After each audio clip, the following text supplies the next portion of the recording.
لاہور کی 5 ماڈل سڑکوں پر motor cycle رکشوں پر مکمل پابندی، خلاف ورزی پر ہر شخص کو جرمانہ ہوگا، گاڑی کا بار بار چلان ہوگا تو گاڑی نیلام ہوگی۔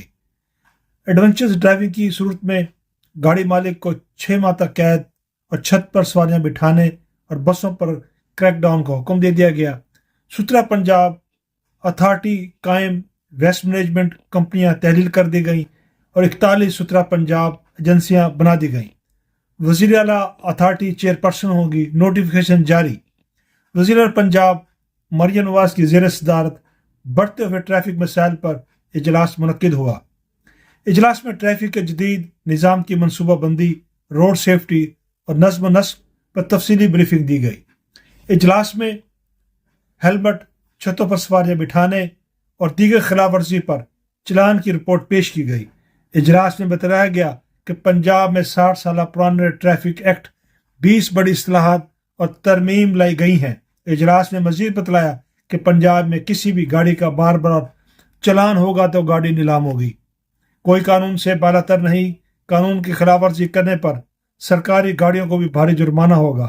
اس موقع پر پنجاب میں ون ویلنگ کی خلاف ورزی ختم کرنے کے لیے 30 دن کی مہلت دینے کا فیصلہ کیا گیا۔ یو ٹرن کی ری ماڈلنگ سے سڑکیں محفوظ بنائی جائیں گی۔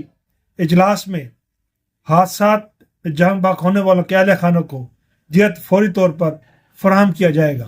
اجلاس میں بتلایا گیا کہ مناسب پارکنگ نہ ہوئی تو میرج ہال بھی نہیں کھل سکیں گے۔ میرج ہال کو پارکنگ کا انتظام خود کرنا ہوگا۔ اجلاس میں پنجاب میں کم عمر بچوں کی ڈرائیونگ ختم کرنے کے لیے کریک ڈاؤن کا فیصلہ کیا گیا ہے۔ انڈر ایج ڈرائیونگ کی صورت میں گاڑی مالک کو 6 ماہ تک قید ہو سکتی ہے۔ وزیر اعلیٰ مریم نواز شریف نے پنجاب بھر میں چھتوں پر سواریاں بٹھانے والی بسوں پر کریک ڈاؤن کا بھی حکم دیا۔ وزیر اعلیٰ اتھارٹی کی چیئرپرسن ہوں گی اور وزیر بلدیات اتھارٹی کے وائس چیئرپرسن ہوں گی۔ اجلاس میں صاف ستھرا پنجاب ایجنسی کے چیئرپرسن ڈپٹی کمشنر ہوں گے اور صاف ستھرا پنجاب اتھارٹی کے فیصلے وزیر اعلیٰ اور ستھرا پنجاب ایجنسیوں کے فیصلے ڈپٹی کمشنر کریں گے۔